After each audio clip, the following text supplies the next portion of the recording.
Punnathara saint Joseph L P സ്കൂളിൽ പഞ്ചജ്യോതി പദ്ധതി ഉദ്ഘാടനവും വിവിധ ക്ലബ്ബുകളുടെയും പാഠ്യേതര പ്രവർത്തനങ്ങളുടെ ഉദ്ഘാടനവും സംഘടിപ്പിച്ചു.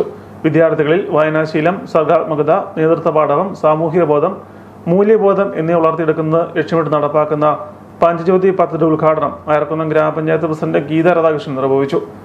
ഏറ്റുമാനൂർ വിദ്യാഭ്യാസ ജില്ലാ ഓഫീസർ ശ്രീജ പി ഗോപാൽ, വിദ്യാരംഗം കലാസാഹിത്യ വേദിയുടെയും ഫാദർ ജേക്കബ് കളത്തിവീട്ടിൽ KCSLന്റെയും ഏറ്റുമാനൂർ മുനിസിപ്പാലിറ്റി വികസനകാര്യ standing committee chairman Bipin Babu വിവിധ ക്ലബ്ബുകളുടെയും ഉദ്ഘാടനം നിർവഹിച്ചു. Ayarkunnam grama panchayat member Lal CP Mathew, SPCയുടെയും സെന്റ് ജോസഫ് ഹൈസ്കൂൾ പ്രധാനാധ്യാപിക ജിൻസി സീവർ DCLന്റെയും പ്രവർത്തനങ്ങൾ ഉദ്ഘാടനം ചെയ്തു.